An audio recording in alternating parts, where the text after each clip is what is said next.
Bapak dan Ibu Guru, kali ini kita akan membahas mengenai pertanyaan-pertanyaan yang mungkin sering diajukan dalam modul kerangka kurikulum. Baik, untuk pertanyaan yang pertama, secara umum apa yang disesuaikan dari K13 dalam kurikulum ini? Jawabannya adalah yang pertama, 20 hingga 30% waktu pembelajaran intrakurikuler menjadi pembelajaran berbasis proyek untuk menguatkan pencapaian profil pelajar Pancasila. Dan proyek ini bisa dilakukan dari kolaborasi beberapa mata pelajaran dan satuan pendidikan memilih dan mengembangkan dari tema-tema yang ditetapkan oleh pemerintah. Jadi tidak keseluruhan jam pelajaran intrakurikuler menjadi jam pelajaran intrakurikuler, tetapi 20 hingga 30% diantaranya menjadi proyek untuk penguatan pencapaian profil pelajar Pancasila. Berikutnya adalah yang disesuaikan, pengaturan jam pelajaran dari per minggu menjadi per tahun. Harapannya adalah agar satuan pendidikan bisa lebih leluasa mengatur jadwal proyek dan mengatur jam mengajar guru sesuai kebutuhan di masing-masing satuan pendidikan. Nah, penyesuaian yang ketiga adalah capaian pembelajaran per fase, bukan per tahun. Harapannya anak-anak belajar sesuai dengan tahap perkembangannya. Pertanyaan yang kedua adalah, bolehkah sekolah yang tidak termasuk sekolah penggerak mengimplementasikan kurikulum sekolah penggerak? Jawabannya tidak boleh. Perlu menunggu waktu sampai kurikulum ini diimplementasikan untuk non-sekolah penggerak. Saat ini baru diimplementasikan di sekolah penggerak. Untuk apa? Untuk dilihat dulu, kemudian ada umpan balik, agar lebih tahu seperti apa nantinya ketika diimplementasikan ke ranah yang lebih luas lagi.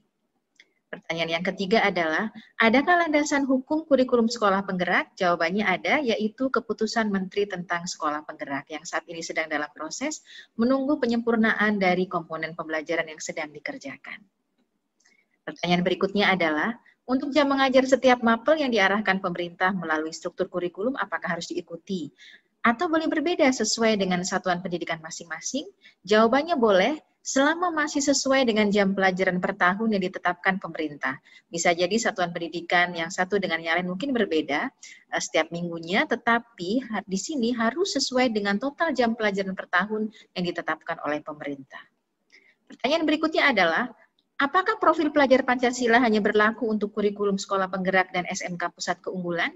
Jawabannya adalah, profil pelajar Pancasila berlaku untuk semua satuan pendidikan agar visi misi pendidikan dan profil lulusan yang diharapkan pemerintah lebih tersampaikan ke satuan pendidikan. Jadi tidak hanya diterapkan pada sekolah penggerak dan SMK Pusat Keunggulan.